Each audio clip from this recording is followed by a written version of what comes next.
नमस्कार, रामबाण क्लासेज के डिजिटल मंच पे आपका स्वागत है और मेरा नाम है बलराम योगी।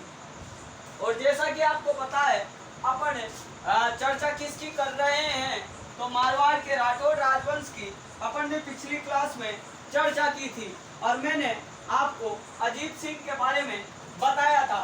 तो किस प्रकार अजीत सिंह के जो पुत्र थे अभय सिंह, इनके कहने पर भक्त सिंह के द्वारा अपने ही पिता अजीत सिंह की हत्या कर दी जाती है। इसी कारण मारवाड़ के इतिहास का दूसरा पितृहंता शासक भगत सिंह को माना जाता है। और जो अंतिम मुगल राजपूत विवाह था वह भी इन्हीं अजीत सिंह के समय हर्रुखशियर और इसकी पुत्री इंद्र कुमरी का होता है।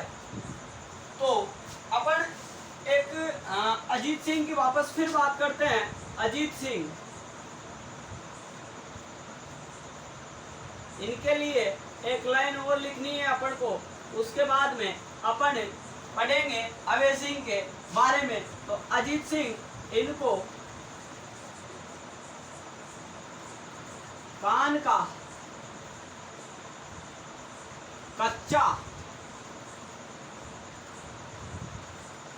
शासक कहा गया है।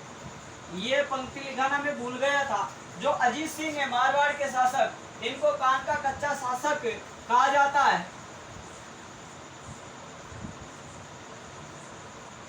कहा जाता है कैसा शासक? कान का कच्चा। राजस्थान में कान का कच्चा शासक किसे बोला गया है? तो आपका आंसर आना चाहिए सर, मारवाड़ के ये जो महाराजा अजीत सिंह थे, इनको कान का कच्चा शासक बोला गया है। उसके पश्चात अगले जो मारवाड़ के शासक थे उनका नाम क्या था? अभय सिंह, इन्हीं के पुत्र। अगले जो शासक थे मारवाड़ के, उनका नाम क्या था? अभय सिंह।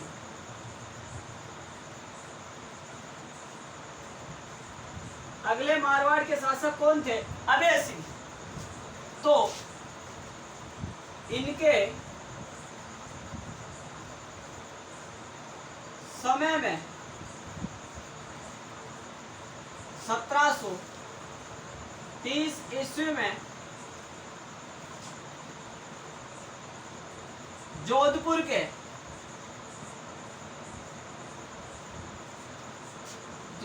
के खेजड़ली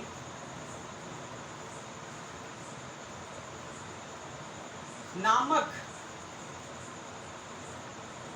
गांव में गिरधारी दास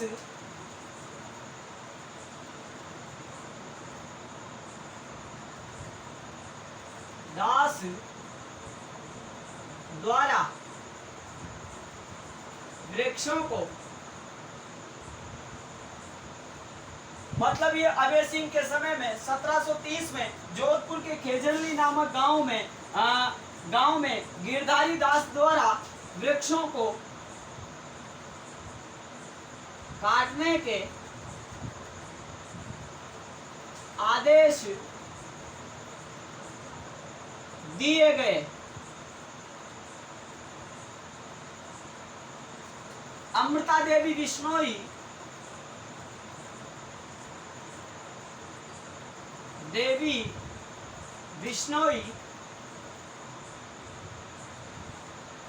तथा इनके पति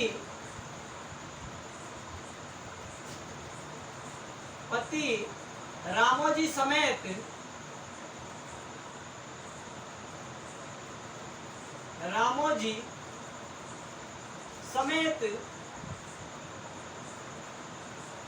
363 व्यक्तियों ने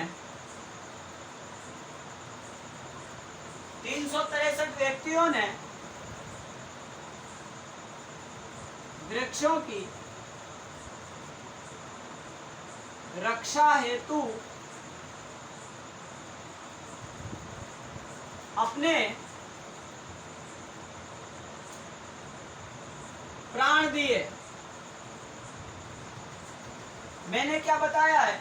इनके समय में, अभय सिंह के समय में 1730 में जोधपुर के खेजड़ली नामक गांव में गिरधारी दास द्वारा वृक्षों को काटने के आदेश दे दिए गए। अमृता देवी बिश्नोई और इनके साथ में इनके पति रामोजी समेत 363 व्यक्तियों के द्वारा वृक्षों को बचाने के लिए अपनी जान का बलिदान दिया जाता है। इसी कारण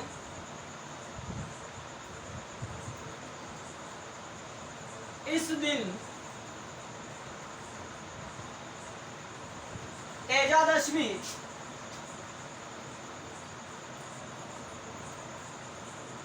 और तेजादशमी आती कब है? भाद्रपद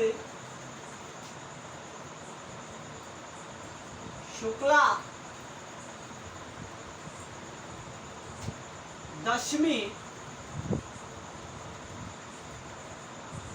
को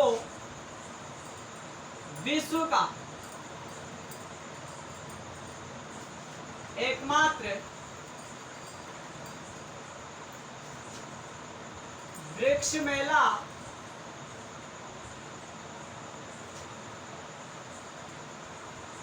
खेजड़ली गांव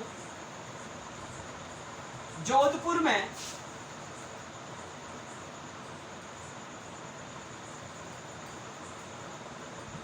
भरता है। कहने का मतलब जिस दिन अमृता देवी बिश्नोई और इनके पति रामोजी द्वारा वृक्षों को बचाने के लिए अपने प्राण दिए गए, उस दिन क्या थी? तेजादशमी। और तेजादशमी के दिन ही विश्व का एकमात्र और सबसे बड़ा वृक्ष मेला कहाँ पे लगता है? तो खेजड़ली गांव जोधपुर में यह मेला भरता है। तो मैं आपको किसके बारे में बता रहा हूँ? जोधपुर के महाराजा अभय सिंह के बारे में। तो अब अपन अभय सिंह के बारे में आगे की बात करें तो अभय सिंह के दरबारी विद्वान की बात करें अपन, दरबारी विद्वान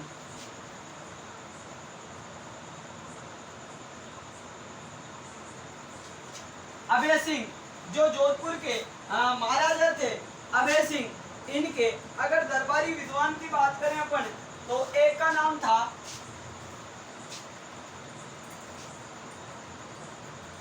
कर्णिदान,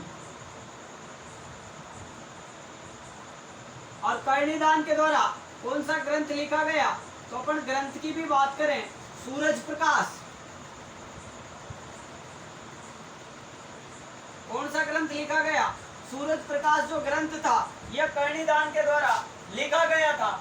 उसके अलावा इनके दरबारी विद्वान थे जिनका नाम था वीरमान, और इस वीरमान के द्वारा कौन सा ग्रंथ लिखा गया? तो आप बताओगे सर, राजरूपक ग्रंथ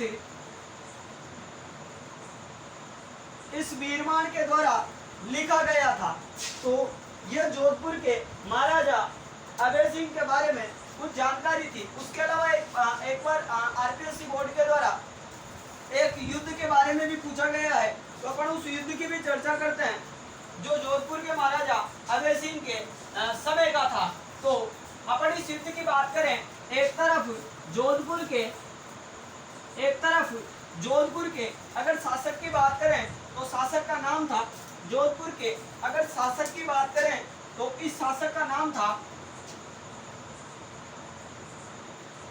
एक तरफ जोधपुर, और जोधपुर के शासक कौन थे इसमें? तो जोधपुर के शासक थे अभय सिंह। जोधपुर के शासक कौन थे? अभय सिंह।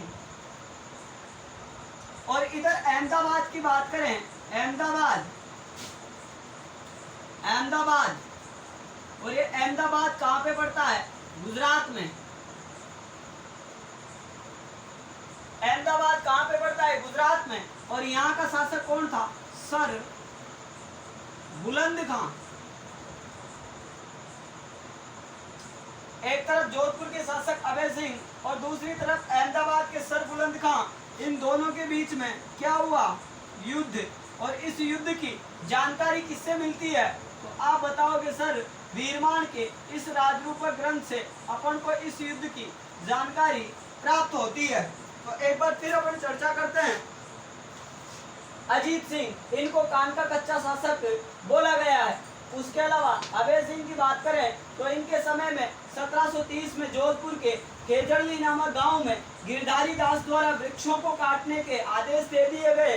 अमृता देवी बिश्नोई तथा इनके पति रामोजी समेत 363 व्यक्तियों ने वृक्षों की रक्षा हेतु अपने प्राणों का बलिदान दिया।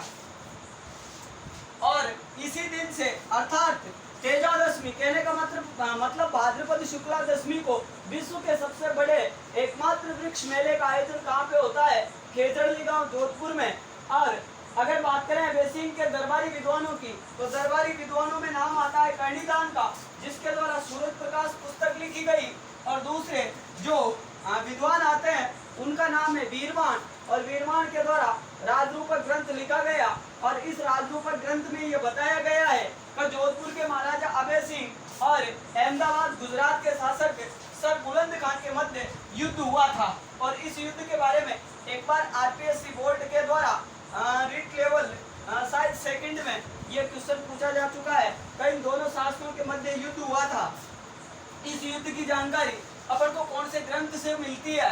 तो ये वीरवान का जो राजरूपक ग्रंथ है, इस ग्रंथ से अपन को इस युद्ध के बारे में जानकारी मिलती है।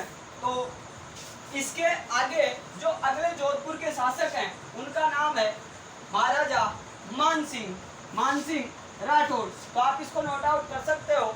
अब अपन अगले शासक की चर्चा करने वाले हैं, और अगले शासक का नाम क्या है? मानसिंह राठौड़, जो आईएस देवनाथ जी के शिष्य थे। और इनके शासक बनने की भविष्यवाणी भी आईएस देवनाथ जी के द्वारा ही की जाती है। और फिर क्या होता है, ये आईएस देवनाथ जी की इसी भविष्यवाणी के उपलक्ष्य में इसका निर्माण करवाते हैं। तो आपको पता होगा नाथ संप्रदाय के प्रमुख महामंदिर का निर्माण जोधपुर में करवाया जाता है, इसके द्वारा जोधपुर के महाराजा मानसिंह राठौड़ के द्वारा। तो मानसिंह राठौड़ के समय में क्या क्या हुआ, इन सब बातों की अपन चर्चा अब करने वाले हैं। तो अगले जो शासक थे उनका नाम क्या था? मानसिंह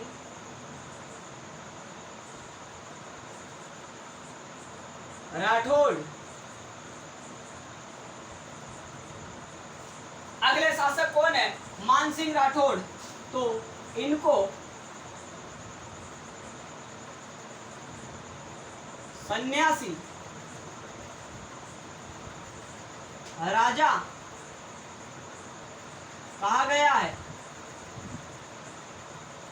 अगर आपसे पूछे जोधपुर के किस राजा को सन्यासी राजा कहा गया है, तो आपका आंसर आना चाहिए मारवाड़ का जो मानसिंह राठौड़ है, इसको सन्यासी राजा बोला गया है।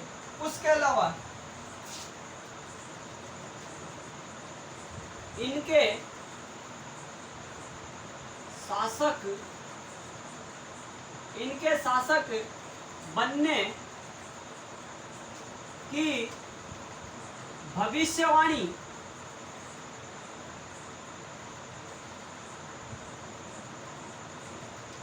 शासक बनने की भविष्यवाणी आईएस देवनाथ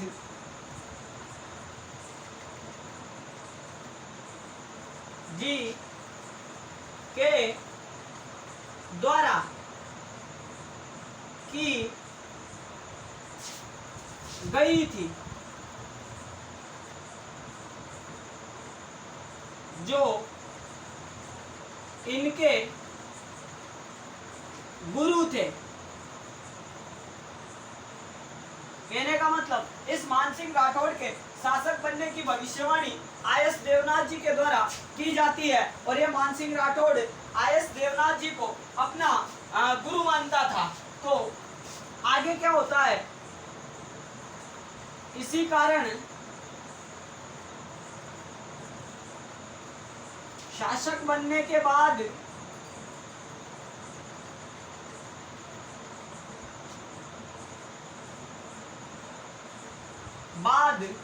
नाथ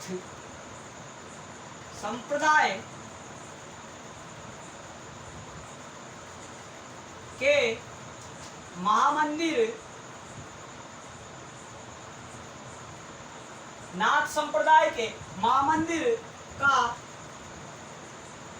निर्माण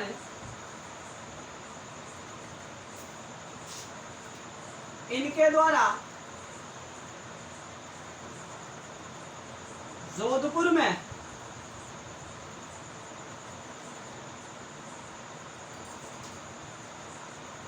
करवाया जाता है। नाथ संप्रदाय के महामंदिर का निर्माण इनके द्वारा कहां पे करवाया जाता है? तो आपको याद रखना है, जोधपुर में करवाया जाता है। उसके अलावा इनके द्वारा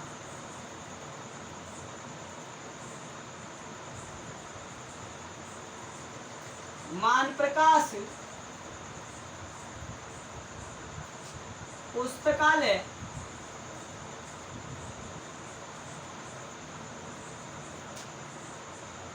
का निर्माण जोधपुर में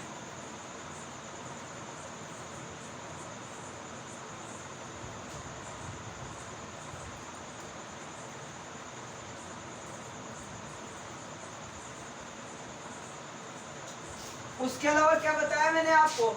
मान प्रकाश पुस्तकालय का निर्माण भी इनके द्वारा जोधपुर में करवाया जाता है। उसके अलावा 1818 ईस्वी में ब्रिटिश ईस्ट इंडिया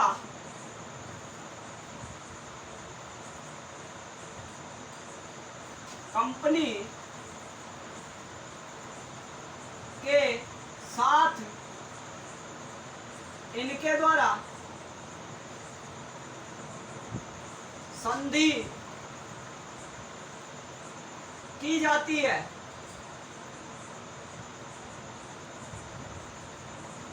और एक युद्ध भी होता है इनके समय का, जिसको अपन गिंगोली का युद्ध कहते हैं। तो ये गिंगोली का युद्ध 13 मार्च 1807 को हुआ था। एक तरफ जोधपुर का मानसिंह राठौड़ और दूसरी तरफ इसमें जयपुर नरेश जगत सिंह कछवाहा थे, और जो उदयपुर के भीम सिंह सिसोदिया थे, इनकी पुत्री कृष्णा कुमारी के विवाह को लेकर ये युद्ध हुआ था। तो अपन इस युद्ध की भी बात करते हैं।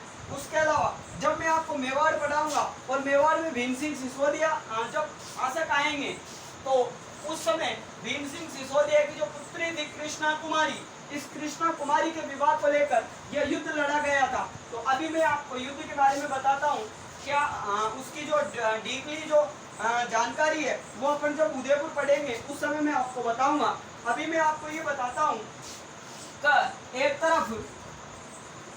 एक तरफ तो थे मारवाड़ के शासक कौन? मानसिंह राठौड़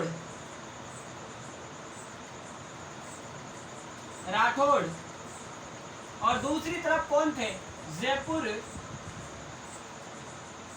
नरेश, मतलब जयपुर के शासक थे इसमें जगत सिंह कछवाहा। और युद्ध कौन सा हुआ? गिंगोली युद्ध। और ये गिंगोली का युद्ध कब हुआ था? 13 मार्च 1807 ईस्वी को। एक तरफ मारवाड़ के महाराजा मानसिंह राठौड़ और दूसरी तरफ जयपुर के जगत सिंह कछवाहा, और इन दोनों के बीच में हुआ क्या? ये युद्ध। और इस युद्ध में विजय किसको मिली? तो जगत सिंह कछवाहा इस युद्ध में विजयी रहे और मानसिंह राठौड़ को इस युद्ध में हार का सामना करना पड़ा। तो और ये जो मानसिंह राठौड़ थे, इन मानसिंह राठौड़ के दरबारी विद्वान थे, और दरबारी विद्वान के अगर नाम की बात करें तो उनका नाम था बांकीदास। और ग्रंथ कौन सा लिखा इस बांकीदास ने? ग्रंथ कौन सा लिखा? तो ग्रंथ में आप नाम याद रखोगे